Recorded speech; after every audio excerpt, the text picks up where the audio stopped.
Mountains, one of the most unforgiving terrains in the world. During winter, temperatures can fall well below -30 degrees Celsius, with powerful winds capable of reshaping the landscape within hours, making visibility zero in moments as snow sweeps across the open slopes.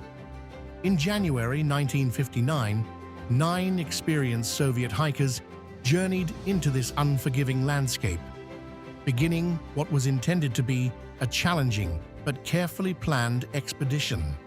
Instead, their journey actually became one of the most studied and debated mysteries in modern mountaineering history. 23-year-old Igor Dyatlov was the leader of the group, consisting of students and graduates from the Ural Polytechnic Institute. Most of them were experienced hikers who had gone on demanding winter expeditions before.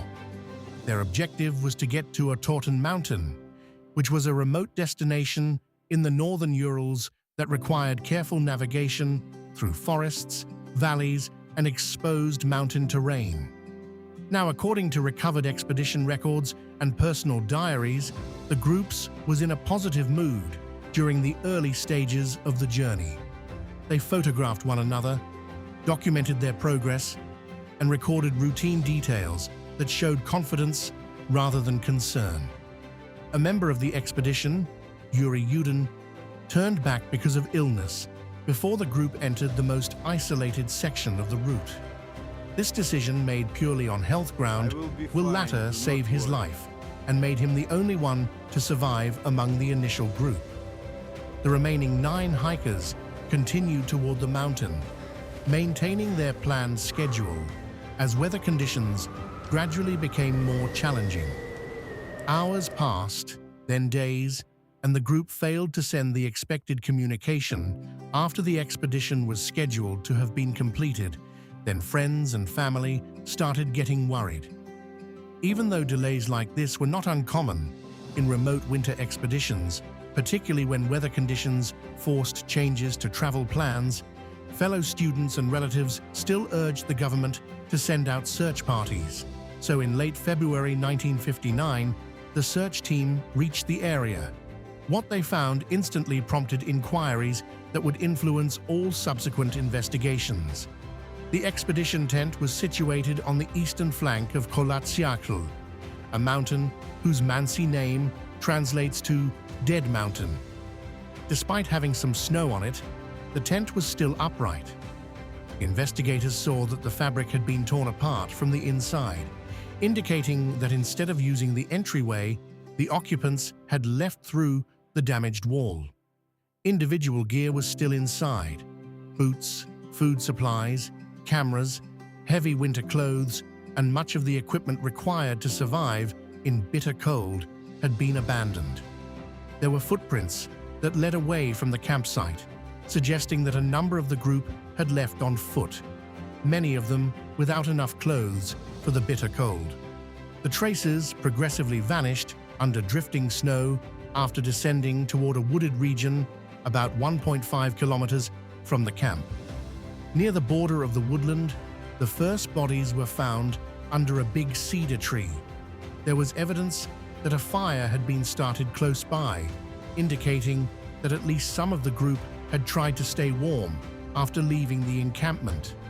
Other members were found along the path between the tent and the cedar tree during further search operations, which prompted investigators to wonder if any had tried to make their way back to the campsite after first descending the slope. It wasn't until spring that the additional 4 hikers were discovered, as snowmelt exposed a ravine farther into the forest. Their location was different from those discovered before, indicating that the gang might not have stayed together once they left the tent. The victims had a variety of injuries, according to the official inquiry. Some suffered severe traumatic injuries, while others perished mostly from cold. Medical examiners noted that while there were a number of serious fractures, there didn't seem to be many exterior wounds. Because they raised concerns about what kind of force might have caused such injuries in a remote mountain setting, these discoveries were one of the most talked about parts of the case. In 1959, the Soviet investigation came to the conclusion that the hikers had perished due to a compelling natural force. The case was ultimately closed because no specific mechanism was identified in the report. Over time, the political atmosphere of the Soviet era and restricted public access to investigative records fostered conjecture. Military experimentation, strange weather patterns, criminal activity, and avalanche-related incidents were among the many hypotheses that surfaced. Even if several of these theories garnered public interest, investigators and subsequent scholars persisted in analyzing the tangible evidence to ascertain which explanations were most in line with the recorded facts. For many years, there was a lot of interest in the Dyatlov Pass Incident, and developments in computer modeling, forensic science, and topographical analysis led to a re-examination of the evidence. After conducting a contemporary analysis of the case in 2020, Russian officials came to the conclusion that the group's fatalities were most likely caused by an avalanche-related incident followed by extreme environmental exposure.